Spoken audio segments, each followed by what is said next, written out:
Assalamualaikum warahmatullahi wabarakatuh. Perkenalkan, nama saya Utri Hatim, calon guru penggerak Angkatan 9 dari Kabupaten Pemalang, Provinsi Jawa Tengah. Pada kesempatan hari ini, saya akan melakukan wawancara dengan Kepala Sekolah SD Negeri 03 Pedurungan, Kecamatan Taman, Kabupaten Pemalang, Provinsi Jawa Tengah. Beliau Ibu Endang Sulistiawati. Dalam memenuhi tugas demonstrasi kontekstual pada modul 3.1 pengambilan keputusan berbasis nilai-nilai kebajikan sebagai pemimpin pembelajaran.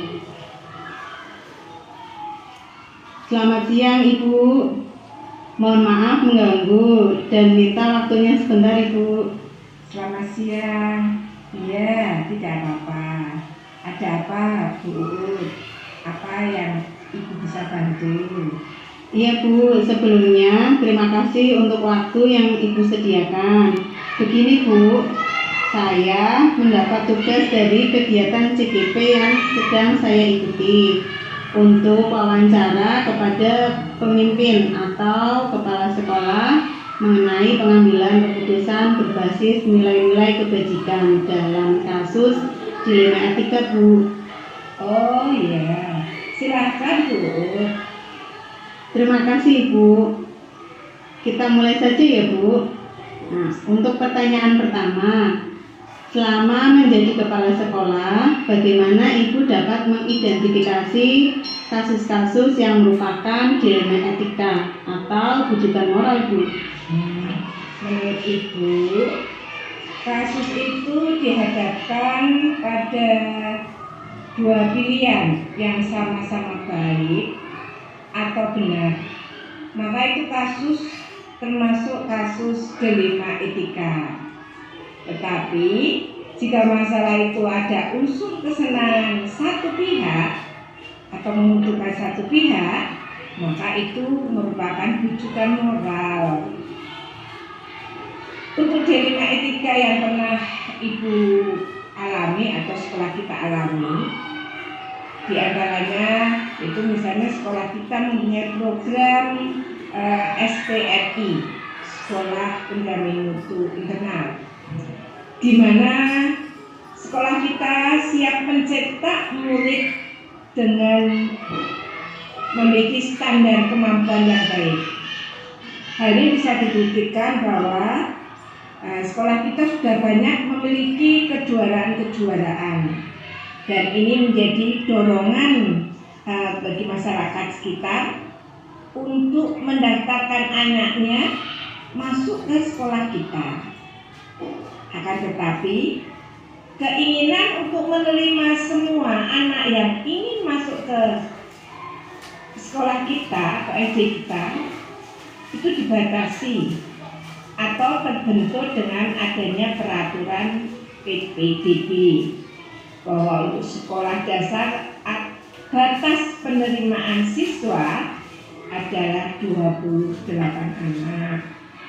Nah, di situ kita terima program sekolah SPRI yang siap, banyak pendaftar di sekolah kita, tetapi terbentur aturan jumlah penerimaan peserta didik baru. Oh iya Bu. Kemudian dalam kasus tersebut, bagaimana Ibu menjalankan pengambilan keputusan, terutama untuk kasus yang sama-sama mengandung nilai kebajikan?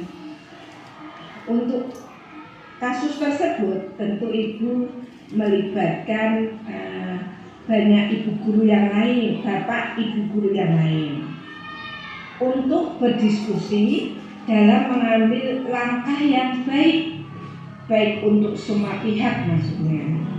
Di mana waktu itu yang biasanya sekolah kita menerima murid dengan jumlah yang cukup banyak, di atas 30, bahkan hampir 40-an setiap tahunnya. Karena ada aturan dalam penerimaan siswa baru atau dalam PPDB, maka kita sepakat untuk ambil jalan tengah, menerima murid lebih dari 28 anak dalam 2 kelas serta menambah tenaga mengajar dari guru-guru wiyata yang ada. Petugas misalnya contohlah petugas perpus diberi jam mengajar untuk kelas tambahan tersebut, seperti di sekolah kita Bu Gigi ya, petugas perpus bisa kita diberi tugas tambahan untuk pegang kelas. Nah, Ibu, solusi yang diambil sekiranya menyesuaikan aturan juga, tidak mengecewakan masyarakat sekitar yang ingin mendaftarkan anaknya di sekolah kita ya Bu. Kemudian langkah-langkah atau prosedur seperti apa yang biasa Ibu lakukan dalam pengambilan keputusan Bu? Tentu kita harus melihat pada kasus juga ya.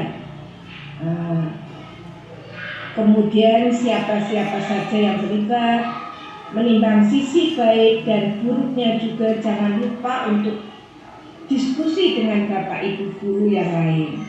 Keputusan diambil dari banyak kepala atau beberapa orang, insya Allah akan lebih baik jika dibanding dengan mengambil hanya dari satu pemikiran saja, begitu Bu. Oh baik Ibu, untuk selanjutnya hal-hal apa saja yang selama ini Ibu anggap efektif dalam pengambilan keputusan pada kasus-kasus dilema etika?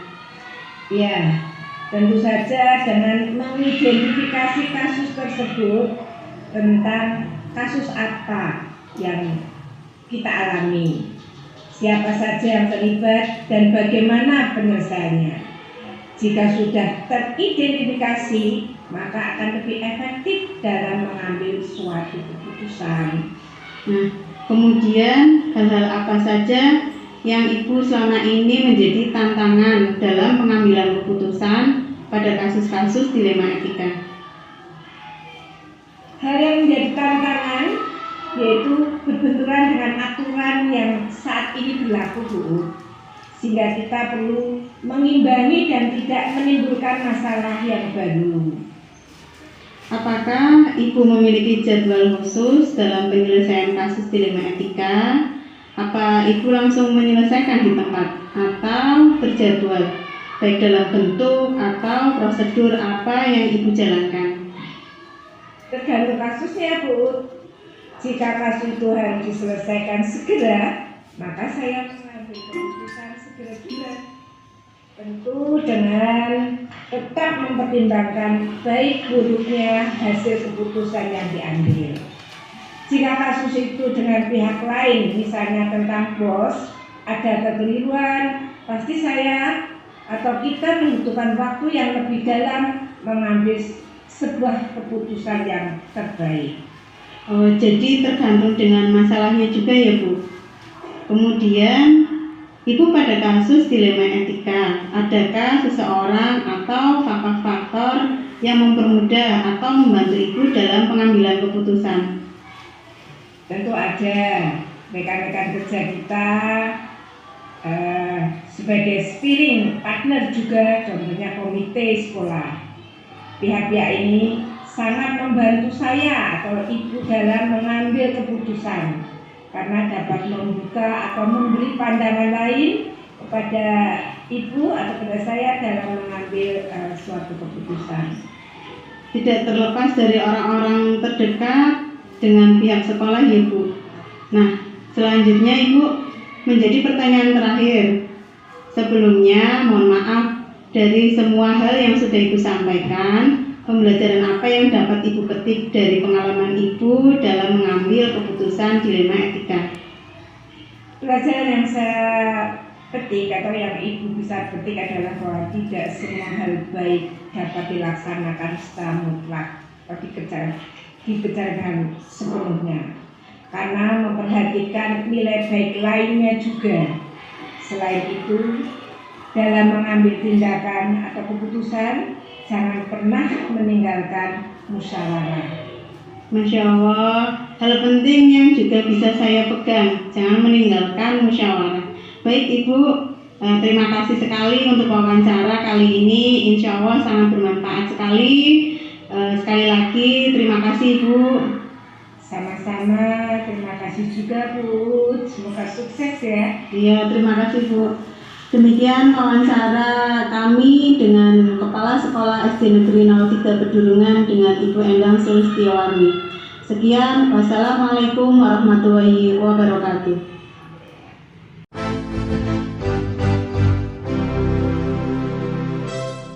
Assalamualaikum warahmatullahi wabarakatuh. Perkenalkan, nama saya Ut Prihatin, CGP Angkatan 9 dari Kabupaten Pemalang. Pada hari ini saya akan melaksanakan tugas demonstrasi kontekstual, akan mewawancarai seorang pemimpin pembelajaran, seorang ibu kepala sekolah, yaitu Ibu Anastia Dewi. Selamat siang. Selamat siang. Yang kami ada di SD Negeri 03 Banjaran, tepatnya di Kecamatan Taman, Kabupaten Pemalang, Provinsi Jawa Tengah. Selamat siang Bu Ana. Selamat siang Bu. Iya, saya Bu Ut, saya CGP Angkatan 9. Saya akan melaksanakan tugas demonstrasi kontekstual yang terkait dengan pemimpin pembelajaran. Ya. Selama ini di SD 3 Banjaran itu bagaimana Ibu mengidentifikasi kasus-kasus yang merupakan dilematika atau bujukan moral. Sebelumnya terima kasih Bu sudah meluangkan waktunya untuk bertemu dengan saya kaitannya dengan tugas yang sedang panjenengan jalani. Semoga kedepannya sukses ya. Baik,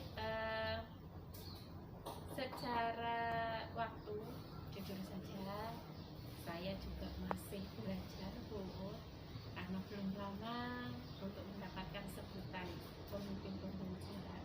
Namun dalam kurun waktu yang masih singkat tersebut tidak bisa terhindar dari adanya masalah atau kasus baik anak maupun yang lainnya terkait dengan dilema etika atau penunjukan moral. Kalau saya pribadi mengidentifikasinya berdasarkan pengetahuan yang saya dapat, ketika kita dihadapkan satu masalah atau kasus di mana satu kasus ini benar semua, baik semua, tapi harus dipilih yang mana yang akan kita jadikan satu keputusan, itu saya anggap sebagai dilema etika.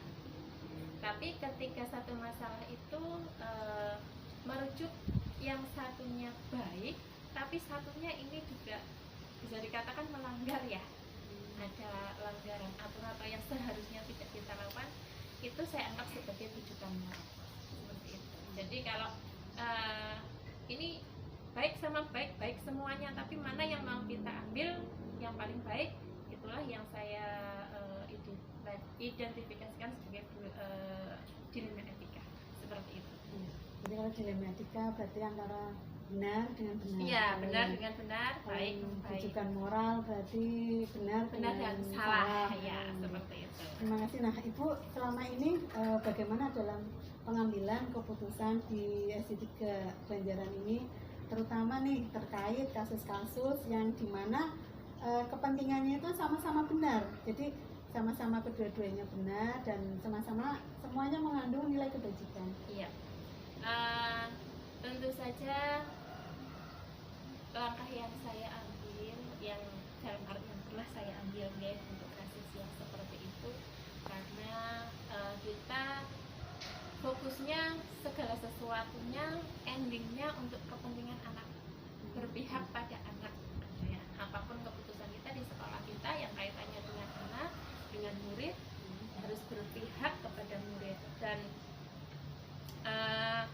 tentunya ketika dalam pengambilan keputusan di mana dua-duanya mengandung nilai kebajikan, saya berusaha untuk mendiskusikannya dengan rekan-rekan untuk bisa sharing pendapat, juga untuk bisa memilih mana yang terbaik dari yang baik yang ada tersebut. Jadinya dan biasanya kalau dari berbagai pandangan pemikiran akan membuka pandangan kita sehingga bisa lebih efektif untuk seperti itu. Jadi Ibu dalam mengambil keputusan semuanya harus berpihak kepada murid. Murid endingnya ya kita Berpihak berpihak kepada pada murid. murid. Dalam pengambilan keputusan kan kita harus berpihak kepada murid ya Bu. Iya. Nah, langkah-langkah atau prosedur apa yang biasa dilakukan dalam pengambilan keputusan tersebut? Oke, baik. Biasanya sih ketika saya mau mengambil keputusan itu kasus ini saya identifikasikan terus siapa saja yang terlibat dalam kasus tersebut, kemudian saya mencari informasi dari berbagai pihak, minimal dengan rekan guru dan guru atau siswa yang terlibat, kemudian mempertimbangkan sisi baik buruknya. Nah, setelah itu kemudian saya juga selalu dan berusaha untuk tidak meninggalkan musyawarah, karena satu sekolah itu kan keluar satu suara, harus satu suara. Jadi apa yang sudah kita ambil, keputusan yang sudah disepakati akan bisa dipertanggungjawabkan, dan itu tadi pegangannya baik untuk, walaupun mungkin tidak ini ya, tidak semuanya baik. Biasanya kalau keputusan diambil itu ada pihak-pihak yang mungkin kok kayak gini sih ya gitu, tapi kalau sudah dimusyawarahkan, disepakati, mau tidak mau kita sama-sama mempertanggungjawabkan hasil musyawarah tersebut.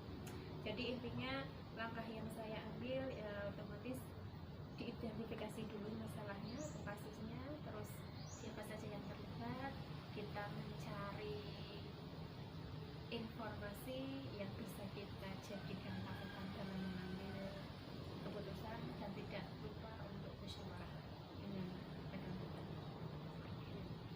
Jadi dalam pengambilan keputusan melibatkan guru ya. Iya. Nah, Ibu ini selanjutnya, hal-hal apa yang selama ini dianggap efektif ketika pengambilan keputusan itu kepada kasus-kasus yang menjadi dilema etika? Iya.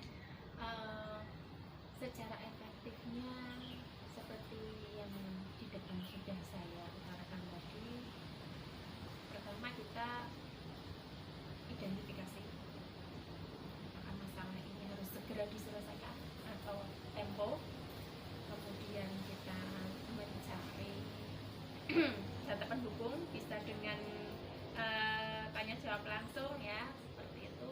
Kemudian kita musyawarahkan, kalau misalnya kasus itu butuh seperti mediator atau kita butuh penguat, misalnya komite seperti itu ya, kita datangkan. Yang jelas itu tadi pandangan dan pemikiran lebih dari satu orang, insya Allah akan bisa menjadikan keputusan yang lebih baik dibandingkan dengan keputusan diambil oleh individu. Nah, Ibu, selama ini ada nggak ya tantangan dalam pengambilan keputusan pada kasus-kasus dilema etika itu? Iya, tantangan yang saya hadapi, yang saya rasakan di mana pernah mengambil keputusan itu tentu saja kalau lingkupnya masih dalam lingkup sekolah atau lingkup intern gitu ya, itu kadang rasa secara personal, kadang kita juga memikirkan yang lain setuju, ada yang tidak setuju.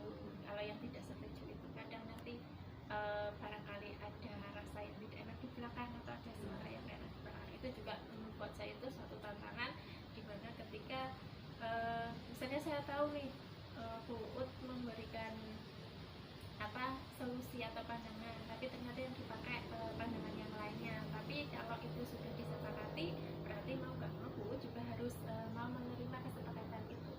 Nah, tapi di balik itu bisa jadi Bu masih ada rasa nggak enaknya nih, seperti itu. Nah, itu juga tantangan buat saya, biar teman-teman satu dan lainnya tetap bisa bersama, tetap bisa bersatu dalam menjalankan atau mempertanggungjawabkan keputusan yang sudah diambil bersama. Di samping itu juga di samping rasa secara personal tadi, kadang tantangannya itu aturan yang berlaku. Realnya di lapangan kita harus melakukan seperti apa, dan itu baik juga atau itu untuk demi kepentingan anak juga, seperti itu. Misalnya di satu contoh, ketika pada kenaikan kelas anak ini rajin nih, tapi secara akademik belum bisa. Mungkin secara aturan tidak boleh naik kelas, tapi karena kita cari info, anak ini rajin, anak ini mau patuh dengan sekolah, dengan gurunya, terus sebenarnya bisa anak ini bisa, hanya saja lambat. Nah, ini bisa menjadi pertimbangan kita, agak sedikit mengkok dari aturan, tapi ini juga untuk kebaikan anak. Nah, itu seperti itu, kadang bertentangan dengan aturan yang ada, tapi kita berusaha untuk tidak terlalu fatal dalam membengkokkan, bukan melanggar ya, membengkokkan aturan itu, seperti itu. Terima kasih. Jadi intinya semua keputusan berpihak kepada murid, dan jangan lupa nanti dimusyawarahkan dengan bersama teman-teman gitu. Ibu, terima kasih atas waktunya. Semoga nanti jawaban-jawaban dari Ibu menambah wawasan saya di dalam program pendidikan guru penggerak ini. Iya, saya juga terima kasih Fuud sudah mau sini, kita sama-sama belajar. Jangan jadikan patokan semuanya itu, karena kadang beda tempat, beda orang, beda pemikirannya juga. Mudah-mudahan yang sudah kita lakukan tadi bisa memberikan manfaat, bisa sukses selalu. Terima kasih. Demikian wawancara hasil diskusi kita pada hari ini dengan Ibu Anastia Dewi, Kepala Sekolah SD Negeri 03 Banjaran. Terima kasih. Wassalamualaikum warahmatullahi wabarakatuh.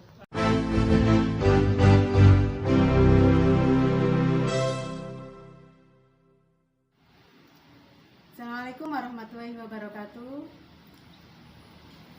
Saya Utriatin, CGP Angkatan 9 dari Kabupaten Pemalang. Pada kesempatan kali ini, saya akan mewawancarai Kepala Sekolah dari SD Negeri 04 Kabunan, yaitu Ibu Siti Linda Haini, SPDSD. Dalam menyelesaikan tugas demonstrasi kontekstual Modul 3.1, pengambilan keputusan berbasis nilai-nilai kebajikan sebagai pemimpin. Selamat siang, Bu Siti Linda Haini. Selamat siang. Apa kabar? Alhamdulillah baik. Gimana? Puput baik?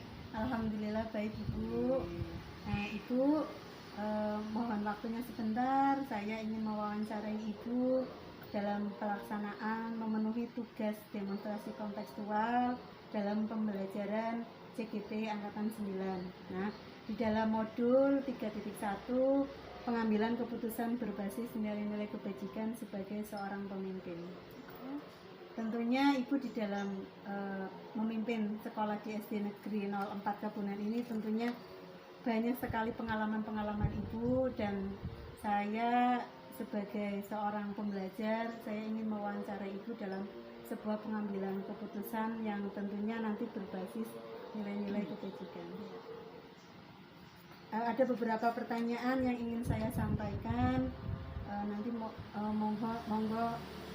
mohon jawabannya.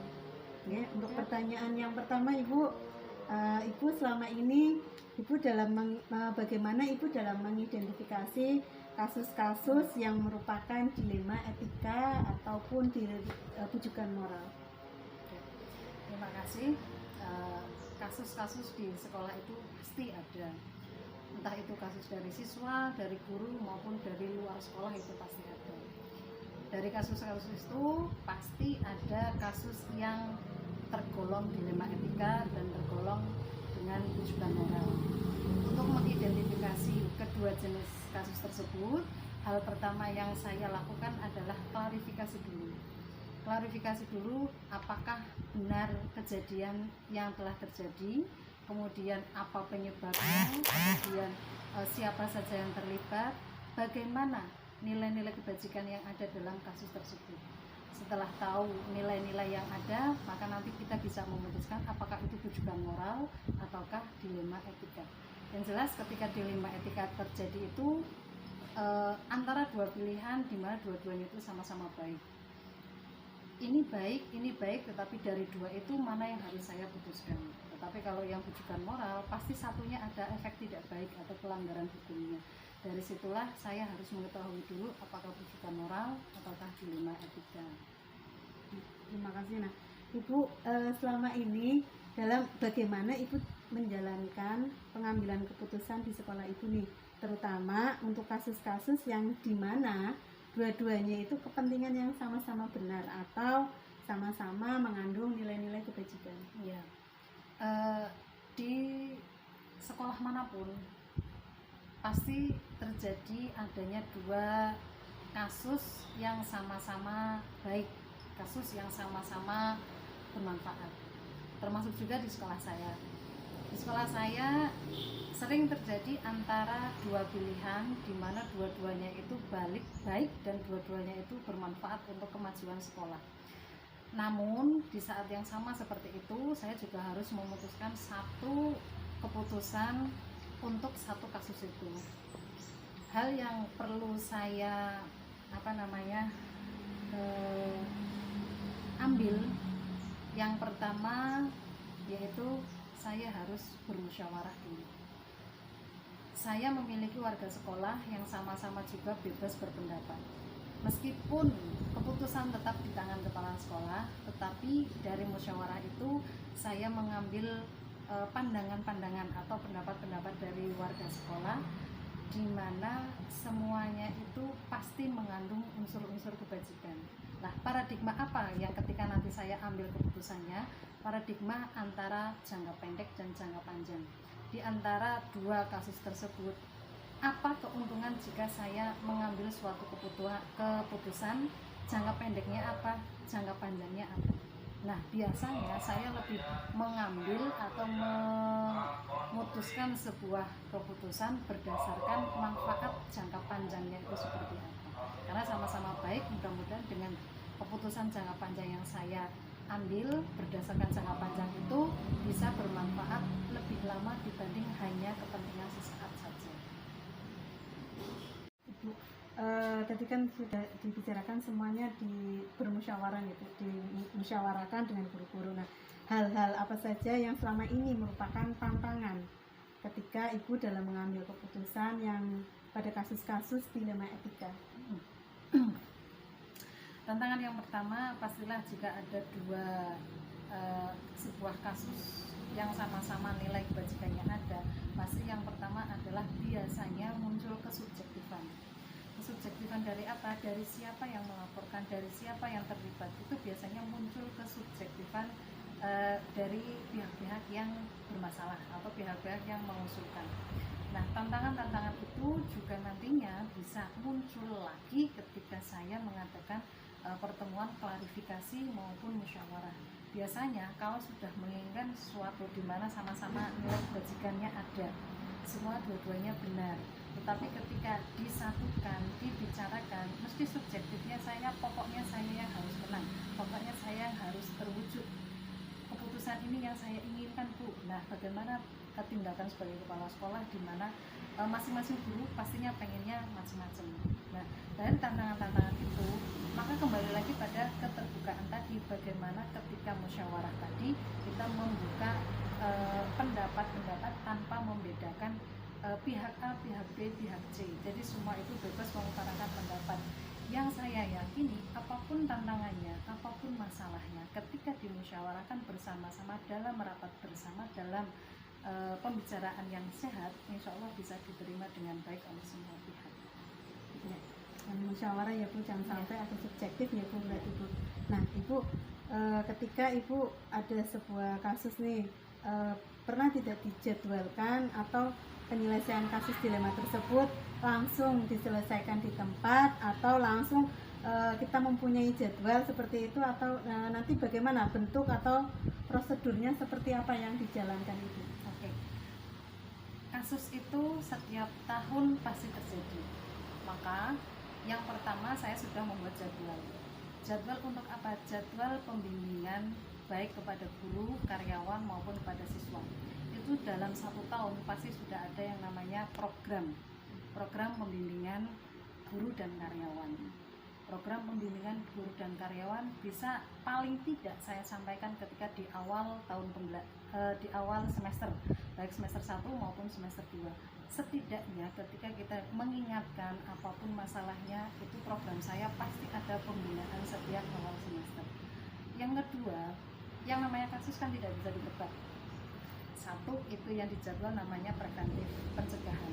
Yang kedua, itu jika serta-merta terjadi. Artinya, jika kasus tiba-tiba saja terjadi, ada kasus, maka penyelesaian saya bagaimana? Itu tidak bisa terjadwalkan, tetapi bisa kita kondisikan. Bagaimana kondisikannya? Tidak bisa sekali ada laporan, kita langsung memutuskan.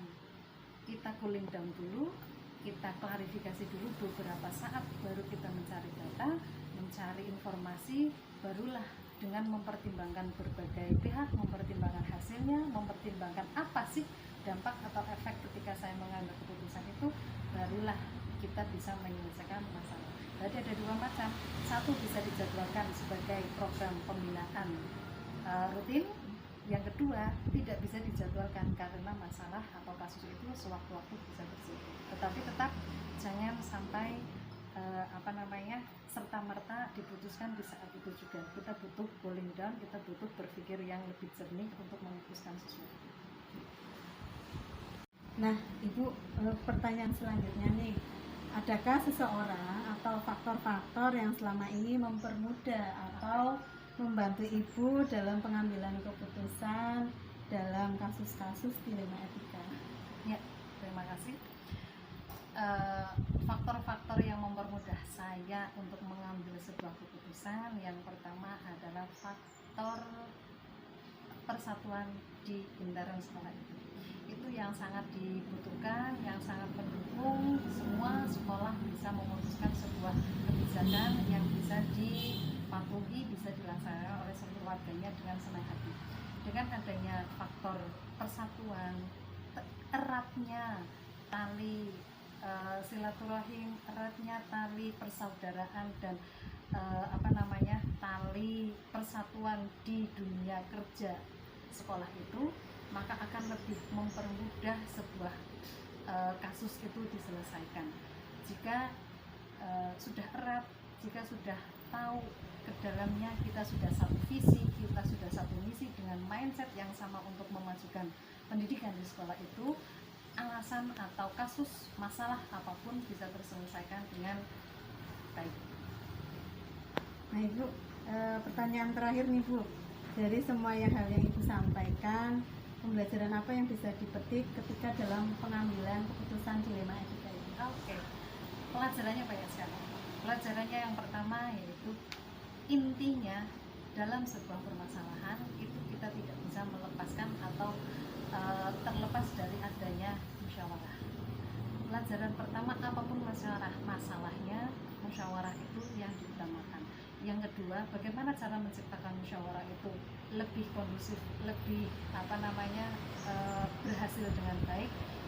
Antar warga sekolah itu harus dipupuk dulu satu mindset, satu pemikiran, satu visi untuk sama-sama menuju tujuan yang sama.